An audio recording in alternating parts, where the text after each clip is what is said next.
पण कुठलाही उद्योग जेव्हा अडचणीत येतो त्यावेळेला तो अडचणीतला उद्योग बाहेर काढण्यासाठी आपण नेमकं काय करावं लागतं याचा अभ्यास असणारी मंडळी संस्था चालवते वेळी आवश्यक असतात।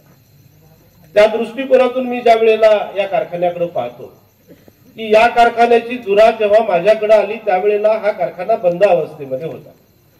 माझ्या सगळ्या सहकाऱ्यांनी मला असं सांगितलं होतं की या बुडत्या जहाजाचं कॅप्टन होऊ नका, कारण हे जहाज वाचू शकत नाही।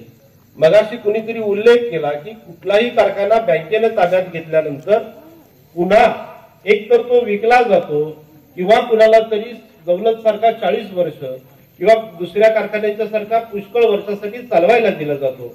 आणि मग अशा कारखान्याचं जर काही तुम्ही नेतृत्व घेतला तर तुमची राजकीय कारकीर्द अडचणीतील असे काही सल्ले मला दिले होते।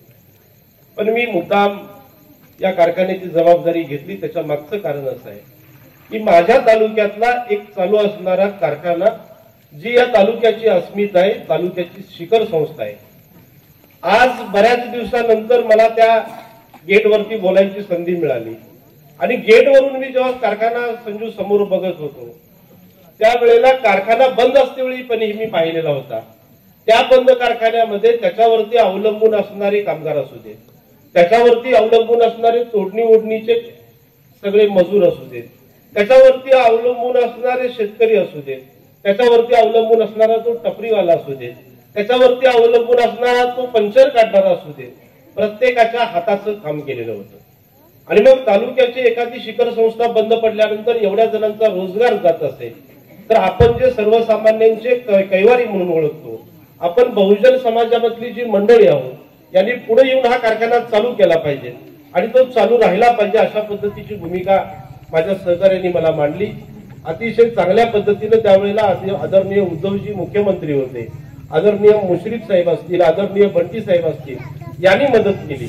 पण त्याबरोबर या तालुक्यामधल्या माझ्या पॅनेल मधल्या सगळ्या सहकार्यांनी आर्थिक जबाबदारी उचलली आणि हा कारखाना सुरू झाला। आता हा कारखाना सुरू झाल्यानंतर तो सुरळीत चालण्यासाठी म्हणजे गेल्या वेळेला कारखाना बंद पडल्यानंतर सगळ्या शेतकऱ्यांची बिलं आपण दिली, सगळ्या तोडणी ओढणीवाल्यांची बिलं दिली, कामगारांचे पगार दिले। फक्त एक गोष्ट आमच्याकडून राहून गेले, मी या निमित्ताने आपल्याला सांगतो की आपल्या सभासदांना साखर देण्याची एक फार मोठी जबाबदारी आमची होती की आम्ही पार पाडू शकलो नाही। मी आपल्याला शब्द देतो की पुढच्या वेळेला आपल्याला ती साखर सुद्धा दिली जाईल, हे या निमित्ताने जाहीर करतो। ज्या वेळेला कारखाना बिनविरोध करायचा ठरला त्यावेळेला खरं तर अशोक अण्णांनी आणि मामींनी हा प्रस्ताव सांगितला होता की 70-80 लाख आपले असतात, मी 50 लाख जमा करतो, अण्णाच म्हटले मी 50 देतो आणि सभासदांना साखर देऊया। साखरेचा मुद्दा मला बऱ्याच जणांनी विचारला, पण साखर सोडली तर हा कारखाना चालू करण्याचं एक चांगलं पुण्य काम आम्ही केलं हे विसरून चालणार नाही।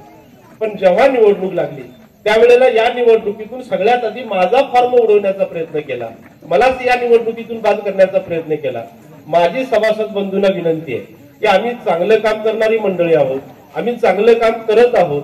बरेचसे आरोप काही झालेले आहेत त्याची उत्तरं ज्या त्या वेळेला मिळतील, पण आता ह्या दोन्ही देवांच्या समोर बसून मी कुठल्याही वाईट माणसावर वाईट बोलणार नाही। पण जे आरोप आपण करताय ते आरोप आमच्यावरती करतेवेळी स्वतः जरासा आरशामध्ये पहा, आपण काय काय पूर्वी केलेलं आहे, आम्ही चांगल्या पद्धतीने संस्था चालवण्याचा प्रयत्न करतोय।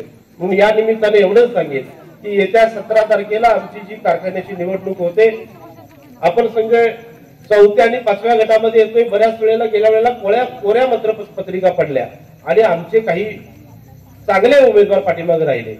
मी फक्त एकच गोष्ट या निमित्ताने सांगतो की देसाई सर आमच्या इथं आहेत, आपण देसाई सरांना एकदा निवडून दिले, एकदा बीटी जाधव आले, संजू या वेळेला तुम्ही आहात, या वेळेला गुलाल नक्की तुमच्यावरती पडेल हा मला इथं विश्वास वाटतो। आणि निश्चितपणे हा गुलाल आपण सगळेजण घेऊन येत्या 19 तारखेला कारखान्याची पुन्हा एकदा चांगल्या पद्धतीने धुरा सांभाळूया। आपल्या सर्वांचं सहकार्य आमच्या पॅनेलच्या पाठीमागे राहावं अशी विनंती करतो आणि थांबतो। जय हिंद, जय महाराष्ट्र।